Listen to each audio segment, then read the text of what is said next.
အားလုံးပဲမင်္ဂလာပါဘောလုံးချစ်ညီကိုရင်းနေကောင်းကြမှာချမ်းသာကြပါစေစပိန်လာလီဂါပွဲစဉ်20ခွန်ဆယ်တာဗီဂိုနဲ့ရီယယ်မက်ဒရစ်တို့ရဲ့တောက်ကြညမှာကစားမှာဖြစ်ပါတယ်မြန်မာစံတော်ချိန်နိုင်ခွဲမှာကစားမှာဖြစ်ပါတယ်အင်ရှင်အသင်းဖြစ်တဲ့ဆယ်တာဗီဂိုကအဆင့်6မှာ26ပွဲမှာရမှာ40ရထားပါတယ်အင်ရှင်အသင်းဖြစ်တဲ့ရီယယ်မက်ဒရစ်ကတော့အဆင့်1မှာရှိရပါတော့ရမှာ60ရထားပါတယ်ဒီနှစ်သင်ကြားထဲမှာရမှာ20ကိုအခြားမှုရှိရပါတော့ဒါပထမတစ်ချိန်ဒီနှစ်သင်းတွေ့ဆုံတော့ကဆိုလို့ရှိရင်ဆယ်တာဗီဂိုက2-0ဆိုတဲ့ရလဒ်နဲ့အနိုင်ယူထားတယ်ပေါ့နော်အဲ့ဒီပွဲမှာရီယယ်မက်ဒရစ်ကစားသမား2ဦးတော့မှအနီးကပ်မိထားတာတွေ့ရတယ်ဒီနှစ်သင်းတွေ့ဆုံတိုင်းလည်းအများအားပြိုင်ဆိုင်မှုပြင်းထန်တာလည်းတွေ့ရတယ်ပေါ့နော် head to head တွေမှာကြည့်ပေါ့နော်ရီယယ်မက်ဒရစ်ကဒါပြတ်သားနိုင်တယ်ဆိုတာနဲတယ်ပေါ့နော်အခုဖွင့်ထားတဲ့ body ကြီးကတော့ဒါ Real က level 60နဲ့ကိုပေါင်းကြီး380နိုင်ပေးထားတယ် Real Madrid မှာတော့ကစားသမားအများအပြားလွှဲချော်ဖို့ရှိတယ်ပေါ့နော်ဒီထက်မှာမာလီထောင်တို့ဒါဒန်နီစီဘယ်လော့စ်တို့ပြီးလို့ရှိရင်ကာမာဗင်ဂါတို့ဟိုင်ဆန်တို့ဘယ်လင်ဟမ်အမ်ပါပေရိုဒရီဂိုပေါ့နော်ဒီကစားသမားတွေအကုန်လုံးလွှဲချော်မယ်ပြီးနောက်တမ်းမှာဆိုအယ်ဘာရိုရှိမယ်ပြီးလို့ရှိရင်ဒါအဝါကတ်တွေအနီကတ်တွေပြကစားသမားတွေအများကြီးလွှဲချော်ဖို့ရှိတယ်ပေါ့နော်ဒါဆယ်တာဗီဂိုကြည့်မယ်ဆိုရင်ဆယ်တာဗီဂိုကတော့ဒါတန်ရန်နဲ့ပွဲပဲဆင်းမှာဒါမရှိသလောက်ပေါ့နော်အကုန်လုံးကင်းစင်နေတာတွေ့ရတယ်ပေါ့နော်ဒါပေမဲ့ဆယ်တာဗီဂိုကဒီပွဲပြီးသွားလို့ရှိရင်ဒါ16တင်ရှုံးထွက်ပေါ့နော်ယူရိုပါလိကစားဖို့ရှိတယ်အိမ်ခွဲမှာပဲလိုင်ယွန်နဲ့ကစားရမှာပေါ့နော်ဒါဆယ်တာဗီဂိုအတင်းကဒါစပိန်လာလီဂါမှာတော့ဒါယူရိုပါလိမှာတော့ဒါနောက်ဆုံး4ပွဲဆက်နိုင်ပွဲတွေ့ထားတယ်ပေါ့နော်နိုင်ပွဲတွေရထားတယ်ဒါ FAOK ကိုအဝေးခွဲမှာ2-1နဲ့နိုင်တယ်အင်္ဂွဲမှာမာယောက်ကောင်2စီးနဲ့နိုင်တယ်နောက်တစ်ကြော့ PAOK 1စီးနဲ့နိုင်တယ်ကီရိုနာကို2-1နဲ့နိုင်ထားနော်ပြောချင်တာ4ဘောဇက်တိုက်နိုင်ပွဲတွေတွေ့ထားပါတယ်ကာရာဖောင်အရန်ကောင်းနေတယ်ပေါ့နော်တစ်ဖက်ကရီယယ်မက်ဒရစ်ကိုကြည့်မယ်ဆိုလို့ရှိရင်တော့ဒါချန်ပီယံလိပလေးအော့ဖ်တွေလည်းဆော့ထားရတယ်ဗျာဂီတာဖေးကိုရှုံးထားတယ်လာလီဂါနှစ်ပွဲဆက်လည်းရှုံးထားတယ်ဗျာဒါတော်တော်လေးခက်ဆော့ရဖို့ရှိတယ်ပေါ့နော်ကစားသမားတွေအများအပြားဒါလွဲချော်နေတယ်ဆိုတော့ဝိုင်းစဘက်မှာဖွင့်ထားတာကိုကြည့်မယ်ဆိုရင်ဆယ်တာအနိုင်ကို 3.2 တရီကို 3.6 နဲ့ရီယယ်အနိုင်ကို 2.1 တော့ပေးထားတယ်ဗျာတကယ်လို့ကျွန်တော်ရီယယ်ယူမယ်ဆိုရင်တော့ပြား60အနည်းနာခံမှုလို့တယ်ပေါ့နော်ဆယ်တာဗီကိုယူမယ်ဆိုလို့ရှိရင်တော့ဒါတရီကြိုင်လဲကျွန်တော်ဒါအကျိုးအများကြီးရရှိမှာဖြစ်ပါတယ်ဆယ်တာဗီကိုကတော့တစ်ချက်တတိထားမှာတော့ဒါယူရိုပါလိကစားဖို့ရှိတယ်ပေါ့နော်ရီယယ်မက်ဒရစ်ကတော့ဘာမှမရှိဘူးရီယယ်မက်ဒရစ်မှာဒါကစားသမားနာနေတာပဲရှိရပါတော့ပြီးတော့ရီယယ်မက်ဒရစ်ကဒါ3ပွဲရီယယ်မက်ဒရစ်ကစပိန်လာလီဂါ2ပွဲဆက်လည်းရှုံးထားတယ်ပေါ့နော်လက်ရှိကာရာဖောင်ကဒါနည်းနည်းစိုးနေတယ်ပေါ့ဗျာပြောမှဆိုရင်တော့ကျွန်တော်ဒီပွဲမှာ body မှာကျွန်တော်ဆယ်တာဗီကို body ကြိုက်ပါတယ်ဆယ်တာဗီကိုအနိုင်ဆုံးတည်ရတော့ဆော့နိုင်မလို့ထင်တယ်ပေါ့နော်နောက်ထပ်တစ်ပွဲကဒါဂျာမန်ဘွန်ဒက်စ်လီဂါပွဲစဉ်25ဘိုင်ယန်မြူးနစ်နဲ့မိုချန်ကလပ်တို့ရဲ့ပွဲစဉ်ဖြစ်တယ်ပေါ့နော်ဒါဘွန်ဒက်စ်လီဂါပွဲစဉ်25ပေါ့နော်မြန်မာစံတော်ချိန်2နာရီမှာကစားမှာဖြစ်ပါတယ်ဒါလည်းတောက်ကြညမှာပဲကစားမှာပါဘိုင်ယန်နှလုံး90ရှုံးကိုပေါင်းကြီး4လုံးတည်ဆိုမှတော့မှဖွင့်ထားတယ်ပေါ့နော်ခပ်ပြင်းဘိုင်ယန်အဆင့်1 63မှာမိုချန်အဆင့်7နဲ့24ပွဲမှာ25မှာရထားဆိုတော့တော်တော်လေးစိုးတယ်ပေါ့ဗျာဒီနှစ်သင်းပထမတစ်ကြော့တွေးဆောင်တော့ကတော့ဘိုင်ယန်မြူးနစ်က3-0ဆိုတဲ့ရလဒ်နဲ့ဒါမိုချန်ကိုနိုင်ထားတယ်ပေါ့နော် head to head တွေမှာကြည့်မယ်ဆိုလို့ရှိရင်တော့အခုဖွင့်ထားတဲ့ကြီးအနည်းဆုံး3-0ဖြစ်ဖို့တော့လိုတယ်ပေါ့နော် head to head သူတို့တွေးခဲ့တဲ့ဒါပွဲတွေမှာကြည့်မယ်ဆိုရင်ဒီချိန်နဲ့အောင်ထားတာဆိုလို့ရှိရင်နောက်ဆုံး5ချိန်မှာတစ်ချိန်ပဲရှိမှာပေါ့နော်ဒါ2-0ရှိတယ်1-0ရှိတယ်3-1ရှိမှာ2-1ရှိမှာပေါ့နော်သူနိုင်ခဲ့တာတွေပြောပြတာဖြစ်ပါတယ်ဒါပေမဲ့ဘိုင်ယန်မြူးနစ်ကအင်္ဂွင်းကာရာဖောင်ကတော့တော်တော်လေးကောင်းတယ်ပေါ့နော်သူတို့ရှုံးခဲ့တာတော့တပွဲတော့ရှိတယ်ဒါအင်္ဂွင်းပွဲထဲမှာ Osberg ကိုရှုံးထားတယ်ပေါ့နော်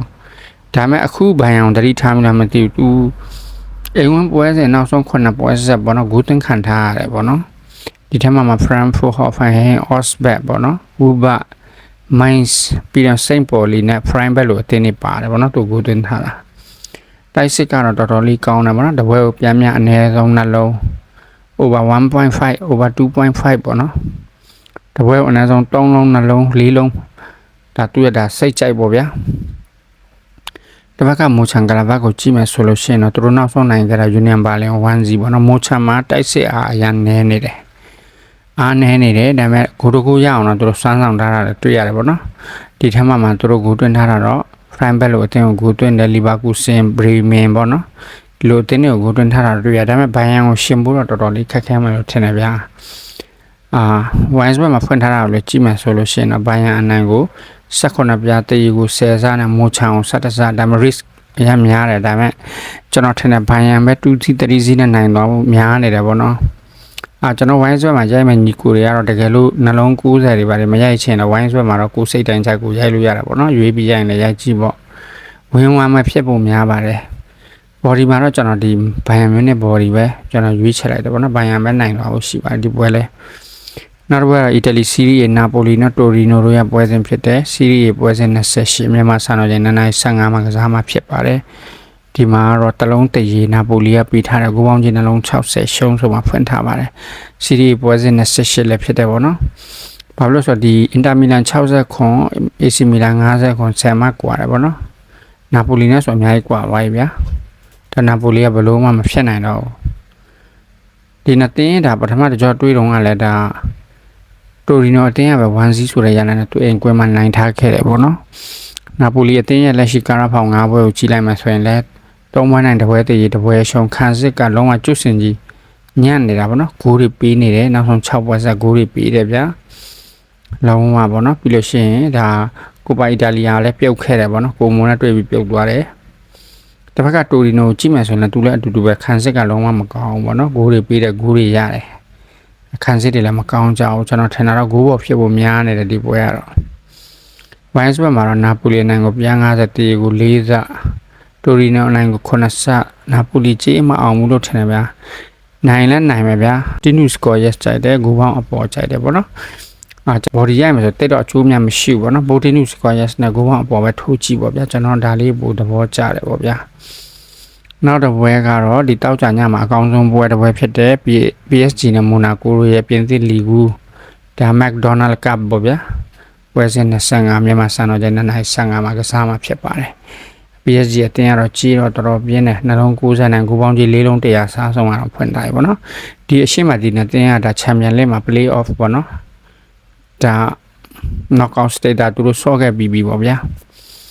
ဒါပြင်သစ်လီဂူမှာဆိုလို့ရှိရင်တော့ PSG အဆင့်1မှာ58မှနဲ့မိုနာကိုကအဆင့်9မှာ38မှပေါ့နော်ဒါဒီနှစ်တင်းကဒီဟာဒီ3ခေါက်တောင်တွေးပြီးသွားပြီပေါ့ဗျာပြင်သစ်လီဂူမှာဆိုလို့ရှိရင်မိုနာကိုကွင်းမှာမိုနာကိုနိုင်တယ် PSG ကွင်းမှာတော့ဒါချန်ပီယံလိမှာဒါ PSG တည်ဆော့တယ်ပေါ့နော်မိုနာကိုကွင်းမှာတော့3-2နဲ့မိုနာကိုနိုင်ရှုံးခဲ့တယ်ပေါ့ဗျာ PSG နိုင်ထားတယ်ပေါ့နော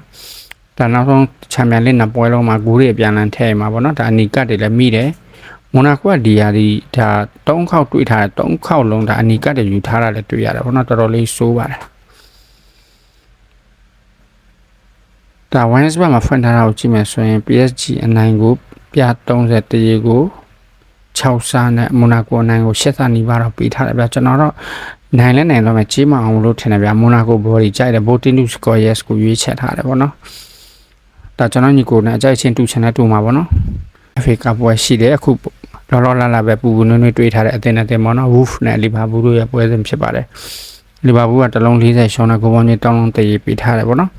လီဗာပူးကတော့ Wolf နဲ့တွေးလို့ရှိရင်နောက်ဆုံး3ချိန်ဆက်ခက်ကိုဆော့ရတယ်တော်တော်လေးကိုခက်ဆော့ရတာပေါ့နော်3ချိန်4ချိန်မှာကောင်းတော်တော်လေးခက်တယ်ပေါ့ဗျာဒါအသင်းကလုံးဝအထင်သေးလို့မရဘူးပေါ့နော်Wolf အသင်းကလည်းလက်ရှိကာရာဖောင်ကလည်းဒါပရီးမီးယားလိမှာလည်းနှစ်ပွဲဆက်နိုင်ယူထားတယ်ပြိုင်ပွဲဆုံးနောက်ဆုံး6ပွဲလောက်ကိုခြုံပြီးကြည့်မယ်ဆိုရင်ဒါခရစ္စတာပဲလီသတင်းထဲလောက်ကိုသူရှုံးထားတယ်ပေါ့ဗျာဒီဘာဘူးကတော့အိမ်ဝင်ကောင်းတယ်ဗျာအဝေးကွင်းကတော့ဒါနိုင်လန်းနိုင်တော့မှကပ်ပြီးနိုင်ဖို့ပဲရှိတယ်ဗျာဒါ Wolf အနေနဲ့ဒါဘယ်လိုလောက်လာမလဲတော့မသိဘူးသူတို့လည်းပရီးမီးယားလိကလည်းဒါတန်းစင်းဖို့တေချာလောက်ရှိသွားပြီဆိုတော့ဒီဖလားအောင်မြန်တေချာအောင်စိုက်မလားတော့မသိဘူးဗျာကျွန်တော်တော့ဒီ Wolf ကိုပဲသဘောကျတယ်ဗျာဒီပွဲဆက်မှာလည်းဒီဘာဘူးနိုင်သွားမှကြေးတာရှုံးသွားမလို့ထင်တယ်ဗျာWolf အနိုင်ကိုပြ6ဆပေးထားတဲ့တေးကို9ဆနဲ့လီဗာပူးအနိုင်ကိုပြ50ပေးထားတယ်ကျွန်တော် Wolf body ပဲကြိုက်တယ်ဗျာနော် Wolf ကိုပဲရွေးချက်လိုက်ပါတယ်နောက်တစ်ပွဲရတဲ့ Championship ပွဲစဉ်တစ်ပွဲဖြစ်တဲ့ Preston နဲ့ Oxford United တို့ရဲ့မြန်မာစံတော်ချိန်2နာရီခွဲအင်္ဂလန် Championship ပွဲစဉ်36ပေါ့နော် Preston level 90ဂိုးပေါင်းချင်းနှလုံး40ပေးထားတယ်ဒီထက်မှာ Oxford United ကတန်းစင်းဆောင်ထဲမှာပေါ့နော် Preston အဆင့်7မှာ35ပွဲမှာ49မှနဲ့Oxford United ကတော့35ပွဲမှာ32မှတော်တော်လေးဆိုးတဲ့အခြေအနေမျိုးမှာရှိတယ်။ဒါသူတို့ရုံးဖို့လိုတယ်မဟုတ်ရင်တန်းဆင်းသွားရလိမ့်မယ်။ပထမတစ်ချိန်တွေ့တော့ကတော့ Preston 209ထားတယ်ပေါ့နော်။ Preston ရဲ့ကာရဖောင်၅ပွဲကိုကြည့်မယ်ဆိုရင်လည်းတပွဲနိုင်နှစ်ပွဲတည်ရင်နှစ်ပွဲရှုံးပေါ့နော်တစ်ဖက်က Oxford United ကိုကြည့်မယ်ဆိုရင်လည်းတပွဲနိုင်နှစ်ပွဲတည်ရင်နှစ်ပွဲရှုံးအတူတူပဲပေါ့နော်ပုံစံလေးတွေအတူတူပဲ Wines မှာဖွင့်ထားတာ Ancient အသင်းနိုင်ကို2ဆတည်ကို 3.2 နဲ့ Oxford ကို 3.8 ပေးထားကျွန်တော် Oxford United နဲ့ဂိုးပေါင်းအောက်ကိုကြိုက်ပါတယ်ကိုပေါင်းအောက်ဆိုပေမဲ့ voting to score ပေါ့နော်1-1လို့ပဲထင်တယ်ဗျာ 1-0 1-1 ပေါ့နော် voting to score yes ရိုက်ချင်တယ်ရိုက်ကြည့်ပေါ့နော်ကျွန်တော်တော့ Oxford United ပဲကြိုက်ပါတယ်ဒီနေ့ကတော့ဒီလောက်ပါပဲကျွန်တော်ညကိုလေးအားလုံးအပေါင်းပြကြပါစေဒီထက်မှအကြိုက်ရှင်းမတူရင်လည်းပေါ့နော်ရှောင်းလိုက်ပေါ့ဗျာ